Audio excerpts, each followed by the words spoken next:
بسم اللہ الرحمن الرحیم۔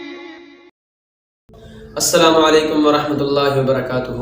اسلام پیغام امن کے ساتھ میں ہوں حافظ محمد ذیشان فرید۔ آج کی اس ویڈیو میں آپ سامعین کو حضرت شیخ صادی رحمۃ اللہ علیہ کی کتاب ہکایات سادی میں سے حکایت نمبر 17 سناؤں گا، جس کا موضوع ہے درویشوں سے نیکی۔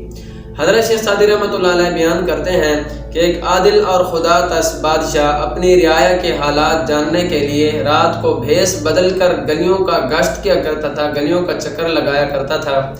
ایک رات وہ ایک مسجد کے پاس سے گزرا جہاں پر دو درویش بیٹھے ہوئے سردی سے کانپ رہے تھے۔ بادشاہ نے ان کے حالات جاننے کے لیے وہاں رک گیا اور وہاں پر ایک درویش نے دوسرے درویش سے کہا کہ اگر قیامت کے دن اللہ تبارک و تعالی نے بادشاہوں کو بخش دیا، بادشاہوں کو جنت عطا کر دی، تو میں قبر سے نکلنے سے انکار کر دوں گا۔ کیونکہ یہ دنیا میں بھی عیش و عشرت سے رہیں، سکون سے رہیں اور کل قیامت کے دن بھی جنت کے حقدار ٹھہریں۔ میں حقیقتاً کہتا ہوں کہ اگر ہمارے ملک کا بادشاہ جو صالح کہلاتا ہے اگر جنت کے آس پاس بھی نظر آیا تو میں اسے مار مار کر اس کا بھیجا پلپلا کر دوں گا۔ بادشاہ نے ان سردی کے ٹھٹھرتے درویشوں کی بات سنی اور وہاں سے واپس لوٹ گیا۔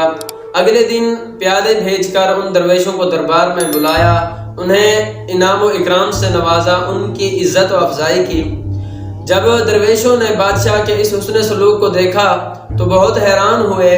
ایک درویش سے رہا نہ گیا، اس نے بادشاہ سے پوچھا کہ اے بادشاہ، رازداری سے پوچھا کہ اے بادشاہ، کیا وجہ ہے کہ آپ نے ہمیں اس قدر انعام و اکرام سے نوازا، عزت و افزائی کی، آخر اس حسن سلوک کی کیا خاص وجہ ہے؟ بادشاہ نے جب اس درویش کی بات سنی تو ہنس پڑا اور کہنے لگا کہ میں مغرور نہیں ہوں اور نہ ہی ان لوگوں میں سے ہوں جو درویشوں کو حقارت کی نگاہ سے دیکھتے ہیں۔ اب تم یہ خیال دل سے نکال دو کہ کل قیامت کے دن تم میرے مخالف ہوگے۔ میں نے اس دنیا میں تم سے صلح کر لی اور کل قیامت کے دن بھی تم مجھ سے صلح کر لینا۔ حضرت شیخ صادی رحمۃ اللہ علیہ اس حکایت میں بیان کرتے ہیں کہ بادشاہوں اور امراء کو چاہیے کہ وہ مسکینوں کے حالات سے باخبر رہیں، ان کی مالی اعانت کرتے رہیں۔ اگر دنیا میں اللہ تبارک و تعالیٰ نے ان کو مال و دولت سے نوازا ہے، کسی کو حکومت سے نوازا ہے، تو بجائے وہ اپنی قابلیت سمجھنے کے اسے اللہ تبارک و تعالیٰ کا انعام سمجھے اور اس کے ساتھ مظلوموں کی مدد اور غریبوں اور مسکینوں کی مدد کرتا رہے۔